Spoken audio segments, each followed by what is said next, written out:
right? So we have MoonPay, which a really cool company that allows users to buy and sell cryptocurrencies using conventional payment methods like credit cards, bank transfers, and mobile wallets such as Apple Pay and Google Pay, right? It's pretty cool technology. It's not revolutionary. Lots of companies do this.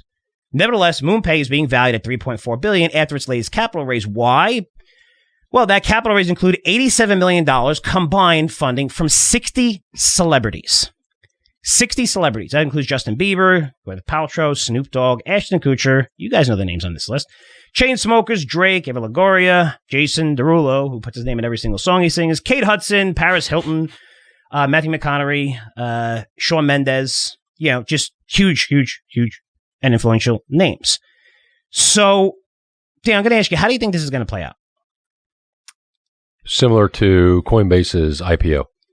It'll rally if that's their plan, and I'm assuming so. They're gonna go public at some other time, and investors will cash out. Yeah. So they're raising this money pre-round. This is called pre-round. They do Series A, B, C, D, E, F, F. You know, early funding rounds and A, B, C, D. They go up whatever. G, H, I, whatever. You know the alphabet. You keep going and going. They keep going up, right?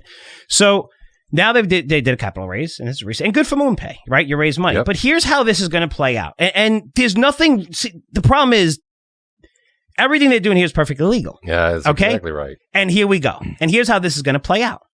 So Bieber has 200 million Instagram followers. Snoop Dogg, 50 million. Drake, 50 million. Kuchar has 5 million, but probably more influential when it comes to, credit investors and things like that, right? So all these guys together collectively have hundreds of millions of followers. And most of these are kids, right? So the 100 million of followers on social media, whether it's Instagram, maybe TikTok's on fire now. You look at Facebook, which Facebook is kind of old time for these people on this list, right? That's old school Facebook, and some of them have Twitter accounts. So here's how it's going to play out. You have all these guys that Justin Bieber, they're all going to be pumping the shit out of this on their social media platforms to hundreds of millions of, mostly kids, right? Mostly kids who, some of them haven't bought crypto, some of them haven't bought any names at all, and it's going to come out not as crypto, probably as a stock, right? It's going to come out. And they're going to inflate the valuation tremendously right before they launch this thing, right? Right before MoonPay goes public. Again, all this shit is perfectly legal, just like Coinbase did, which the IPO price was set at $250, but it opened at $380. Kathy Wood bought it at $270. It's $150 now, right? So everyone who bought it at that open, which is a lot of people on that platform, a lot of young people got absolutely wrecked, just like Robinhood, which opened at $38 and went to $70 2 days later. All the hype, all the kids, I want to get in this thing. And, they were allowing their people on their platforms to get into these things. And where's Robinhood, right? Robinhood opened 38, went to say it's $11 today, right? So you got fucking destroyed. The system is broken. Okay, the SEC is asleep at the wheel. I mean, these companies, the marketing campaigns, they're devised to get all these suckers in that don't know better, while these celebrities and insider assholes are making an absolute fortune buying in the private market and then selling to these hundreds of millions of followers. Okay, this is the game plan. It's easy. Right? You never saw all these celebrities get, now social media is so powerful that it's worth, hey, see if this guy wants to come in for $500,000. See if he wants to come in for $1 million, which is nothing to these guys.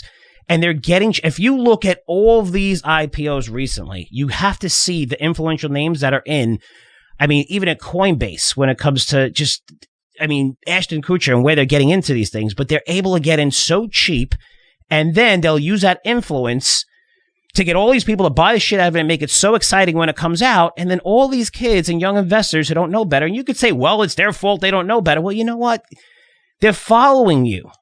They're fucking following you because they believe in you, because you influence them. You're the hero to some of these people, right? They trust you. They love what you're doing. And what you're doing is basically pumping this shit at a price that's much, much, much, much, much, much higher than what you bought it at. And you're going to sell it at before all these people and your entire list gets in. And you know what? That's fucked up.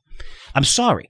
And it's perfectly legal. And that's why when you're looking at public and private traded companies, and this is why I started this podcast, right? Because, I'm trying to level the playing field. And when I see shit like this, and SPACs and Chamath is another one, you forget it. That guy's brilliant at just making an absolute fortune and destroying everyone who follows him, right? That's what he did. You look at Virgin Galactic, holy cow. Stand up there with the thumbs up. This is the greatest thing. Everyone's going to space. They're out of that. He's gone. He's out of the stock, right? He's out of the stock. 150 million to it, cashed out. The thing went to 50, 60, whatever. Where is it today? Single digits. I don't even know where it is. They're not even going to get another. Are they going to space anytime soon? Probably not. Probably not for another year or two.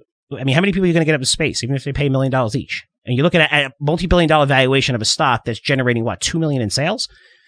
the past 12 months, give me a break. But they pumped the shit out of this. And for me, I look at the SEC and they're asleep at the wheel. And it's factored into crypto too, Daniel. I mean, we see the same thing in crypto with all these pump and dump schemes, right? Absolutely. Let's have some fun here. I'll play devil's advocate, Frank, because similar to what we've talked about in the past with regulations and things like that, to your point, they're not doing anything illegal. We've had a lot of fun with it and called out bad behavior in the past about either short selling or the pump and dump schemes. Because in the newsletter business, Frank, like I said, it's not illegal. If we wanted to play that side of the game, we could put a small disclaimer and small fine print. You say, hey, we may or may not own or benefit off of this if this moves in that, and you can go after smaller market cap stocks. So to clarify, I love you're fired up. I love how passionate you are. It's not that it's illegal. It's just shady as hell, and it's ethical. Bad behavior. Okay, I'll give you totally agree with that. The ethical, the thing that bothers me is I think it's worse than being illegal. Because if it's illegal, fine. I'm taking a chance, and I don't give a shit. If I go to jail, I'm going to try to make a lot of money. At least your intentions are set. What these guys are doing is they're building this shit up to the people who love them and follow them the most, right? And everybody, if you start your business, you have your file, you have your email, you have your people who love you. You're basically telling all those people and hyping it up and trying to get them in this thing so you can make an absolute fortune on them. You're getting in early, right? Which that's against SEC rules, right? I mean, not the way they're doing it, but, pump and dump schemes where I'm getting in early and, no fee investment business, right? You're getting in early and before everybody, and then you're selling it ahead of everybody, right? So, because when you sell it, now you can tell everyone else to sell it, because if you tell everyone else to sell first, things probably going to crash, especially if it's a tiny little thing, a tiny little stock or a small cap. But that's like the ethical part of what these people are doing is just amazes me. Of how, they're signing up and they're going to promote this, but they're not buying it when they're promoting it to their investors. They own it already, and they own it at a much, much cheaper price in the private market. So, having access to this, and these are the same people, which is funny, right? Because we have this whole woke agenda in Hollywood and all this shit, right? That they're saying, all these people have extreme benefits. That's not an extreme benefit to you. Yep. You're a fucking accredited investor and you're buying this shit ahead of all those people who love you and follow you on social media. And then you're going to lie to them and tell them that, hey, buy this shit. It's awesome here. You're not buying it there. And then you're going to sell it. And then they're going to go on and go win an award on fucking at whatever event and say, hey, you know what? The millionaires or the billionaires or this and that. And like criticize them. Oh, they have special rights and you should tax them more and this and that. It's so fucking fake.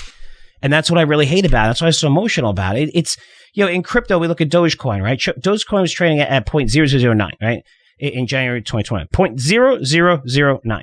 So it ran up to 45 cents ahead of Elon Musk's Saturday Night Live appearance. I can't tell you how many people, Daniel, came up to me that never bought a stock or crypto. Friends, family members. Oh, this Doge thing. Should I buy it? Even a couple of employees. Should I buy it ahead of it? That's how great they did on the marketing campaigns, right? And it went to 60, 70 cents, whatever. I think it's 10 cents now. But when you look at crypto, the benefit of crypto is you can get in ahead of the institutions. And I could tell you one thing that I don't think is talked about enough. And one of these things that we want to present when it comes to crypto is Shiba Inu, right? So that story. And I always pronounce it wrong or whatever, but you guys know what I'm talking about. So I know a guy who made an absolute fortune, several $1 million on that by putting in, a couple of $1,000s. It's a great story. Nice. Yeah, and yet he told me this story. He goes, you know what, Dan? He's like, I talked to someone the other day and they said they got murdered on Shiba. They got murdered on it. And they bought it. And he was looking at it going, wow, that's funny because that was the biggest hit of my life. And then he started having this conversation. And it was funny because once that started getting popular, what happens? Then Coinbase, then all these exchanges, they want, just like with Dogecoin, right? Well, we got to trade the security. They're not putting it on their platform because they think it's a great buy. They're putting it on a platform because it trades enormously and they make a fortune off the trading fees. So the time they put it on these platforms, that's when most people in crypto, 99% of people in crypto, right? Not the people who are diehards. They know how to get this shit before. And sometimes it's tricky. Using decentralized exchange, you have to use PancakeSwap or Uniswap. It's tricky and it's hard. There's a learning curve there. But they're in these things, there's a lot of cryptos that trade at less than $5 million valuations that are really cool, that have cool technology. You almost don't know about them, but when you do, you have to buy them like through these swaps, right? And you have, sometimes they're based on Ethereum, sometimes they're based on Binance, and you have to, they trade based on what Binance is trading for now. And then once they start building, then they get onto these platforms. And this guy bought Shiba when, shortly after when it started trading on the major platforms, because they're like, holy shit, this thing is trading a lot. Let's put it on our platforms. And they got wrecked. And he was thinking, he's like, how the hell did they get wrecked? I mean, I knew about this so much earlier. And he's like, it was the greatest position ever. And when he said that, I was ready to share, like, oh man, how much money did you make on this? And I made it. And they're like, I got wrecked. And he's like, you know why you got wrecked? Because the only time that person could buy it is when it started going on these exchanges, because they didn't have that learning curve. And there's a massive opportunity that we're actually seeing in cryptos, and we're in this. And, we're going to have I can't really talk too much about it, but you guys will know about it in a week or two. Really, really cool stuff. But there's so many names within there that you can get in at such low valuations that if you're getting at a $2, $3 million, $5 million valuation, and these things actually graduate to one of these places, I mean, you're looking at Shiba went from a $200 million value token to $13 billion within a few months. Within a few months. That's crazy. Please let me know any stock that has done that in a few months. And you can go back to even the Microsoft years and the Amazon years of the 90s. I mean, holy shit. 200 million to 13 billion valuation in a couple of months, but a lot of that valuation took place afterwards. After, it wasn't trading at $200 million valuation where most people could buy it. No, but that's the thing. It's like these privileges that you see that really, really piss me off. But just to have this social media people who people love, and, these guys, good actors, good singers and entertainers, and I get it. But what you're doing here is fucking wrong, man. Seriously. And someone needs to call you out. If you want to be smart, get in the same price you're telling all your followers to get in. But the only reason why MoonPay is going to you is not because they want to go to your fucking concert. They could see it. They could virtual stream it. They'll pay it $1,000 to sit in whatever row. Okay, they're getting you in, so you pump the shit out of it to your hundreds of millions of people and followers on social media. This way, it's beneficial to them, and they could sell at that open, which a lot of these guys could do now. There used to be a longer wait period. They don't need that longer wait period, but these guys are making an absolute fortune, a killing, and this is the playbook now. Get all these famous people, pump the shit out of it, and then dump it, and you know what? That pisses me off.